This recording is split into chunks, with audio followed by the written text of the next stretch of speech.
ഞാൻ പെട്രോൾ പമ്പിലൂടെ ബൈക്കും വെച്ചിട്ട് പെടുക്കാൻ മുട്ടിയപ്പം ഇറങ്ങി പെടുത്തോണ്ടിരുന്നപ്പം തൊട്ട് ബാക്കിൽ ജീപ്പ് വന്ന് നിന്ന്. വേറെ കാരണമൊന്നും ചോദിച്ചില്ല. മോളിൽ വിളിച്ചിട്ട് എന്താ അവിടെ നിൽക്കണം എന്ന് പറഞ്ഞ് ചോദിച്ചു. സാറേ ബൈക്ക് ഒതുക്കി വെച്ചിട്ട് പെടുക്കാൻ നിൽക്കണം എന്ന് പറഞ്ഞു.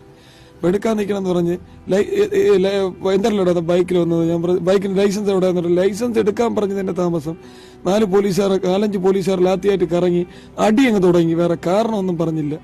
എന്നിട്ട് പറഞ്ഞ് നീ പിന്നെ എന്തിന്റെ അവിടെ നിൽക്കണം എന്ന് പറഞ്ഞ് വേറെ രണ്ടാമത് വേറെ ഒന്നും പറയാൻ വേണ്ടിയിട്ട് നിന്നില്ല. അങ്ങ് അടി തുടങ്ങി. വേറെ കാരണമൊന്നുമില്ല. എന്നിട്ട് അടിയും തന്നിട്ട് നേരെ സ്റ്റേഷനിൽ പോകാൻ പറഞ്ഞു. സ്റ്റേഷനകത്ത് വന്നിട്ട് അവിടെ വെച്ച് സ്റ്റേഷനകത്ത് കയറാൻ പറഞ്ഞിട്ട് അവിടെ ഇട്ട് അടിച്ച് സൈഡ് കമ്പിയിലൊക്കെ ചെന്ന് തലയെന്ന് ഇടിച്ച് പിന്നെ നീ EMS കോളനിയിലുള്ളല്ലടാ, നീ മുസ്ലിം അല്ലടാ, EMS കോളനിയിലുള്ളല്ലടാ, നീ എന്തിനാ ഇവിടെ വന്നത്? EMS കോളനിയിലുള്ളതല്ലടാ. ഞാൻ പറഞ്ഞു സാറേ ഞാൻ ഇവിടെ ഉള്ളതല്ല സാറേ, ഞാൻ കല്ലിങ്ങളത്തുള്ളതാണ്, കല്ലിങ്ങളം ചന്തേര ബാക്കിലുള്ളതാണ് വീട്, ഞാൻ എന്റെ വീട്